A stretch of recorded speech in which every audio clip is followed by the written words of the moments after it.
감사합니다. 점점 세바시가 이 분위기가 종교 집회 같이 뜨거워지고 있는 것 같습니다. 저는 최근에 이제 강의 의뢰를 받았는데요. 교도소에서 강의를 좀 해줄 수 있냐는 겁니다. 그래서 오케이 좋습니다. 한번 가겠습니다. 그래서 갔죠. 여자 교도소인데요. 이제 여성분들이 왔어요. 여러분 여성분들은 어떤 죄를 많이 지을까요? 본인 경험 말고요. 다 여기서 자기 경험이 나오는 거거든요. 정답입니다. 여성분들이 가장 많이 짓는 죄는 30% 정도 사기범이랍니다. 주로 금융사기. 그래서 이제 그런 여성들을 뭐라고 부르나요? 꽃뱀. 근데 이제 거기서 또 세 부류로 나누는 게 예쁜 여성은 꽃뱀. 근데 안 예쁘면 구랭이라고 부르죠. 구랭이. 참 차별이 심해요. 세상 자체가. 어디를 가나 다 그런 거죠. 그런데 그날 여기에 이렇게 색깔이 다른 분들이 있었어요. 그래서 저분들은 어떤 분들인가요? 했더니 살인을 이렇게 좀 저지른 분들이라는 겁니다. 그런데 여성의 살인은 남자하고 매우 다릅니다. 여성 살인의 아주 공통점은 뭐냐면 근친살인이라는 거예요. 가족을 살해하는 거죠. 가족 중에 누굴까요? 여러분 소원대로 남편이에요. 다 합창이 나오잖아요. 지금 400명이 남편 없애보자 남편. 저는 오늘 오신 남성분들께 자나깨나 아내 조심을 말씀드리고 싶어요. 사실 교육 필요 없어요. 아내만 조심하면 됩니다. 그리고 아내랑 한 방에서 주무시는 건 매우 위험한 일이라고 생각합니다. 훅 갑니다. 그리고 아내가 해주시는 밥 덥석덥석 잡수시는 거 아니라는 말씀도 드리고 싶습니다. 저희 집도 아버지가 올해 이제 78 되셨어요. 어머니는 74. 제가 어렸을 적부터 엄마가 아버지를 뭐라고 부르나 봤더니 주로 여보, 누구 아빠, 당신 이런 단어를 전혀 안 쓰셔요. 어머니는 인간이라는 단어를 많이 쓰셨어요. 인간. 여러분 이게 얼마나 가슴 따뜻한 단어입니까? 인간적이다. 좋은 거잖아요. 근데 인간 앞에 뭐가 들어갈까요? 이 인간, 저 인간. 저는 아버지 이름이 저 인간인 줄 알았어요. 저 씨인가 우리 아빠는.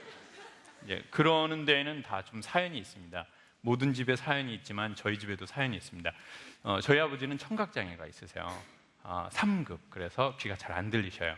근데 아버지는 결국 세상과 소통이 안 되는 걸 매우 힘들어 하시더니 결국은 예술을 하시게 되셨어요. 그림 하셨죠? 저희 아버지가 이 그림을 많이 하셨어요. 이거 아시죠? 아버지는 동양화 하셨어요. 그 아주 유명한 작품으로는 우산 든 남자라는 작품이 있잖아요. 다 아시죠? 네. 아버지는 가난한 형편이지만 정기적으로 예술을 하셨어요. 그리고 이제 버신 돈을 사회 환원하셨죠. 몇 프로 하셨을까요? 여러분 바람대로 100% 하셨어요. 그리고 무소유가 되셨죠. 그래서 이제 집에 와서 엄마하고 K1을 많이 하시더라고요. K1 빠 이런 거, 암바 이런 거 많이 하셨어요. 또 이제 다음날 엄마는 파트라슈 되시고 이렇게. 저는 좀 그래서 이런 집안에서 자랐어요. 밝은 사람 뒤에는 항상 검정색 커튼이 한 장 있답니다. 그래서 어쩌면 혹시나 제 이야기가 즐겁다면 제 뒤에 있는 커튼 때문에 색깔이 더 아마 밝아 보이는 게 아닌가. 대비가 있잖아요. 그런데 저희 아버지하고 어머니하고 이제 그런 관계였어서 저는 엄마한테는 항상 미안합니다. 왜냐하면 아버지에게 엄마가 맞을 때 저는 도망 다녔거든요. 그래서 이제 저는 아버지하고 사이가 안 좋아지게 돼 있어요. 그리고 이제 저희 아버지는 술을 안 잡수시면 전혀 말씀을 안 하세요. 근데 또 놀랍게도 술을 잡수시면 5시간 연속 말씀이 가능하시거든요. 근데 계속 업데이트 되는 건 아니고요. 이제 하신 말씀 또 하시고 또 하시고. 그래서 저는 아버지 때문에 술을 전혀 먹지 않습니다. 저희 누나 형 하나가 있는데 형은 매우 많은 상처를 받은 것 같아요. 이렇게 나쁜 술은 자기가 먹어서 없애버려야 되겠다는 거예요. 너무 나쁜 거니까 누군가 피해자가 생기기 전에 먹어서 없애려고 하는 거죠. 그래서 저는 이제 항상 아버지에 대해서는 약간의 트라우마가 있습니다. 그래서 저는 이제 권력을 갖고 있거나 권세가 있거나 돈이 많은 나이 많으신 어른들을 약간 무서워하는 성향이 있습니다. 그래서 아버지하고 사이가 안 좋은 게 사실은 사실입니다. 그래서 저를 소통 전문가라고 부르는 게 전 상당히 부담스럽습니다. 그냥 다음부터 저를 소개해 줄 때는 그냥 야매로 강의하시는 선생님이다 이렇게 했으면 좋겠습니다. 어차피 제 강의가 학문적인 내용은 아니거든요. 그런데 저는 아버지하고 사이가 계속 서먹한데요. 몇 년 전에 기적처럼 아버지한테서 전화가 왔습니다. 여보세요? 그랬더니 제주도에 있는 자연미 치과랍니다. 제가 강의 의뢰하시려고요? 그랬더니 저 그게 아니고요. 아버지가 누구누구 심하시죠? 제가 그래서 예, 저희 아버지인데 왜 그러세요? 그랬더니 아버지가 그 치과병원에 여러 가지 치료를 받으러 오셨는데요. 치료비를 저한테 낼 수 있냐고 물어보라고 해서 전화를 했다는 겁니다. 그래서 제가 나 아빠랑 안 친한데 이거 어떻게 된 거야 이게? 이제 얼마 나왔습니까? 그랬더니 아버지가 되게 좋은 재료로 하시길 원하셔서 좀 많이 나왔는데 저보고 낼 수 있냐는 겁니다. 그래서 제가 예, 제가 하겠습니다. 좀 잘 좀 부탁드릴게요. 그리고 전화를 끊으려고 그러는데 그분이 그런데요, 할아버지가 전화 받고 달래요. 제가 저희 아버지 귀 안 들리시는데 모르겠어요. 할아버지가 계속 전화 받고 그래요. 어떻게 하실 거예요?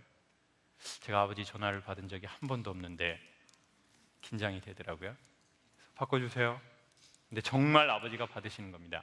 귀가 안 들리시는 분들은 소리를 매우 크게 하시거든요. 아버지들이 다 귀가 안 들리시는 건가요? 정확하게 알고 계시네요. 그랬더니 저희 아버지가 제가 전화는 가만히 있는데 막둥이야! 아버지다! 미안하다. 근데 아버지가 미안하다는 얘기는 진짜 미안하신지 소리를 아주 작게 하시더라고요. 그래서 제가 짜증나. 아버지, 아들한테 미안하다고 하지 마세요. 그냥 돈 내라 그러세요. 힘들게 키웠으니까. 제가 이 얘기를 하려고 그랬는데 이미 전화를 끊어버리셨더라고요. 제 소원은 고등학교 졸업하고 이 지긋지긋한 제주도를 뜨는 거였습니다. 사람들은 제주도 좋다는데 전 제주도 싫더라고요. 고향은 땅이 아니고 사람이랍니다. 근데 전 제주도 싫더라고요. 근데 그 아버지가 언젠가는 저한테 미안해야 된다고 생각했는데 막상 미안하다는 얘기를 들으니까 속이 상한다는 걸 그날 처음 알았습니다. 저 그전에는 제주도에 가면 돈을 엄마한테만 드렸어요. 아버지한테 드렸더니 윷놀이로 사회에 환원을 또 하시더라고요. 결국 환원이거든요. 이 삶이라는 것 자체가 그렇지 않습니까, 여러분? 그리고 또 막 엄마하고 또 엄청 험한 말을 하시는 거예요. 막 중학교 애들 하는 말들 이런 시베리아 이런 거 막 너는 십장생이다 개나리야 이런 지방이 에버랜드인 거예요. 동물 나오고 난리가 아니에요. 그래서 제가 아버지는 돌아가실 때까지 돈이 없어야 되겠다는 생각이 들어서 절대 돈을 안 드렸거든요. 근데 미안하다는 사건 이후로는 아버지도 엄마 몰래 돈이 있으셔야 될 것 같더라고요. 윷놀이를 하시든 뭘 하시든. 그래서 한 번, 두 번, 세 번 엄마 몰래 용돈을 드렸더니 아버지도 변하시는 거예요. 여러분, 인간관계를 회복하게 하는 데는 뭐니 해도 머니가 최고. 이게 제 강의의 결론, 소통은 머니다. 다른 거 다 필요 없어요. 그런 거 필요 없어요. 소통은 머니다. 아버지가 어떻게 변하시냐면 아들이 집에 갔다가 서울 올라가는데 공항에 배웅 나오고 싶대요. 저희 집은 항상 엄마만 나와요. 표범 있고요. 엄마는 한 마리의 외로운 표범이거든요. 무리 생활을 하지 않으세요. 늘 단독 사냥 들어가시죠. 아버지가 무리 지어 다니는 거 싫어하시거든요. 그래서 엄마는 맨날 공항에 나와서 아들이 주민등록증 보여주고 들어가면 계속 울어요. 저기에서 가 막동아 가. 그럼 저는 딱 돌아보고 엄마 울지 마. 외국 가나? 근데 그날은 엄마는 안 나오시겠다고 그러고 아버지하고 저만 공항을 가게 된 거예요. 분위기 엄청 어색해요. 외국인하고 길을 걷는 것보다 훨씬 어색해요. 일단 대사가 적절치 않아요. 뭐 How are you? Fine, thank you. 뭐 아버지 언제 이혼하세요? 이런 걸 물어봐야 되는데 이 분위기가 적절치가 않더라고요. 공항에 도착했는데 또 서로 아버지랑 저랑 어색해요. 가지고 돈 들이고 빨리 들어가 버려야지. 아버지, 엄마한테 얘기하지 마세요. 조금이에요. 그리고는 얼른 들어가 버렸어요. 별로 아버지랑 있는 게 좀 어색해서요. 그래서 이제 들어가고 이제 근데 돌아봐야 되나 생각이 드는 거예요. 아버지랑 저랑 눈이 마주치면 저희 아버지는 절대 우시는 분이 아니시고 다 큰 아들이 공항에서 주저앉아서 울 것 같더라고요. 그래서 제가 영화요 뭐요 이거. 알겠습니다. 그리고 아버지는 쪽을 딱 돌아봤는데 아버지가 한 발자국도 안 움직이시고 돈을 세고 계시더라고요. 제가 신권 넣었거든요. 신권. 안 넘어가니까 아버지가 침을 바르시더니 넘기셔요. 그리고는 아버지가 돈을 다 쉬시니까 잠바 안에 넣고 저 있는 쪽을 안 보고 그냥 가시더라고요. 근데 아버지 가는데 갑자기 온 공항에 조명이 꺼진 것 같더니 이 등 뒤로 핀 조명 하나가 보이는데 두 가지를 봤습니다. 왼쪽 어깨가 내려앉은 거 하나, 두 번째는 무릎을 똑바로 못 펴시고 상당히 불편하게 걸으시는 것도 하나. 그것도 2초 이상 보면 눈물 날 것 같아서 들어가 버렸죠. 누군가의 뒷모습이 보이기 시작하면 사랑이 시작된 거랍니다. 결혼 안 하신 분들은 뒷모습이 보이는 오빠하고 결혼하십시오. 그리고 결혼하셨는데 배우자의 뒷모습이 보이신다면 처음 부부가 된 겁니다. 그 전까지는 동거하셨다고 생각하시면 됩니다. 그래서 저 아버지랑 사이 많이 좋아졌어요. 네. 그래서요, 저 이제 좀 속이 아플 때 병원에 입원했었는데 갑자기 아버지 목소리가 듣고 싶은 거예요. 그래서 전화를 했죠. 여보세요? 저희 엄마가 받아요. 응, 창호가 엄마야. 엄마, 아버지 좀 많이 건강 어떠셔? 응, 항상 아파. 너그 애비는. 응, 개미가 지나가도 아픈 놈이야. 응, 아프다. 너그 애비는. 엄마, 아버지 좀 바꿔줘. 네, 그럼 저희 엄마 그냥 바꿔주면 되잖아요. 응, 뭐단디 바꾸냐, 저 연병할 놈을. 응, 아따 받으시오. 그런데 아버지가 이른이 넘으시고 나서는 아들이 어느 날 전화 바꿔달라고 그러는데 전화를 받으시더라고요. 그리고는 늘 똑같은 말 세 말씀을 하세요. 밥 먹고 차 조심하고 전화세 나온다 끈짝. 그래서 제가 우리 아버지는 어쩜 저렇게 할 말이 없나. 다 큰 아들한테 밥 먹고 차 조심하고 전화세 나온다 끈짝아 뭐야. 근데 어느 날 너무너무 제가 위하고 장이 안 좋아서 병원에 입원했는데 너무 아버지 목소리가 듣고 싶은 거예요. 그래서 전화를 다시 했죠. 그런데 저희 집은 테이프를 틀어놓은 것처럼 똑같은 데에서요. 응, 너가 아버지 항상 아파. 응, 아따 받으시오. 그리고 아버지도 또 똑같은 세 마디를 하시는 거예요. 그 세 마디는 뭡니까? 밥 먹고 차 조심하고 전화세 난다 끈짝. 근데 갑자기 사람이 몸에 힘이 없는 상태에서 그 소리를 들어서 그런지는 모르겠는데 이 소리가 귀에서 번역이 돼서 들리는 거예요. 내일 모레 여든이 되시는 내 아버지가 사랑한다라는 말을 할 때는 밥 먹으라는 말을 쓰는 거구나. 전화세 나온다 끈자라는 말은 너 바쁘지만 시간 내서 집에 한번 왔다 가라 이 말이구나. 그렇게 그게 해석이 되더라니까요. 영화 아바타에 보면은 그 사람들은 처음 만날 때 뭐라고 하냐면 뭐라고 하죠? I see you. 나는 당신을 봅니다 라고 번역이 되어 있습니다. 그런데 영화의 결정적인 장면에서 사랑한다라는 말을 써야 하는 그 순간 이 아바타들이 사랑해요, 사랑합니다 라는 말을 쓰지 않아요. 거기에서 다시 뭐라고 하냐면 I see you. 나는 당신을 봅니다 라고 얘기하죠. 저는 아까 오종철 선생님이 얘기하는 말을 들으면서 80이 되신 노모께서 너 은행에 들어가라 라는 말이 I see you 라는 말로 들리더라고요. 그건 정말 은행에 들어가라는 말이 아니구나. 사랑한다는 얘기구나. 밥 먹으라는 얘기는 사랑한다는 얘기구나. 전화세 나온다 끈자라는 말은 여기 젊은 분들 그리고 저 같은 분들의 부모 세대들이 하시는 말로서는 이게 사랑한다는 말이구나 라고 번역이 돼서 들리더라고요. 저 그래서 아버지랑 사이 많이 좋아졌습니다.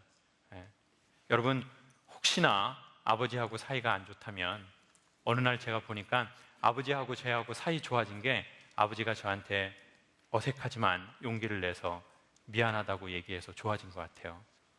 여러분, 봄이 오기 전에 오늘 이 이야기를 듣고 마음에 미안한 사람이 있으시면 그 사람들한테 미안하다고 한 번만 용기를 내서 얘기해 주십시오. 그리고 남한테는 너무 잘하는데 자기한테는 잘 안 하는 사람들이 있거든요. 그런 사람들은 본인 핸드폰에다가 미안하다라고 쓰고 수신자 번호를 자기 걸 치면 돌아옵니다. 그리고 그 핸드폰을 딱 봤을 때 눈물이 나는 때가 있대요. 그러면 우리는 요즘 좀 힘들었다는 뜻이래요. 그리고 그 눈물은 몸 안에 있는 스트레스 호르몬을 몸 밖으로 밀어내는 효과를 갖고 있답니다. 여러분, 늘 강의에서 제가 하는 건데 이거 하나 소개하고 마치려고요. 사람의 마음은 신경 전달 물질이래요. 그래서 온몸에 마음이 있는 거래요. 그래서 이렇게 하는 거는 자기가 자기 자신을 안아주는 거하고 아주 똑같답니다. 우리 이렇게 한번 하고 마칠까요? 네, 이런 거는 안 했으면 좋겠습니다. 자, 이거는 개인적으로 좀 하시고요. 그리고 이렇게 하면 좋아진대요. 그리고 이제는 괜찮니? 괜찮아. 이거 한번 하고 마칠게요. 자, 시작. 괜찮니? 괜찮아. 자, 얼굴 표정 뒤져보라라. 아주 안 좋아요. 가끔 한번 미안하다는 마음이 드시면 저희의 삶의 소통을 위해서 어색하지만 용기 내서 미안하다고 한 번만 얘기해줘도 좋을 것 같고, 그리고 가끔은 힘든 저희 자신이나 주변 사람들에게 한 번만 미안하다고 얘기해주고 또 그리고 괜찮냐고 물어봐주면 좋겠습니다. 여러분, 조만간 봄이 올 겁니다. 좋은 봄에 건강하시고 행복하십시오. 고맙습니다.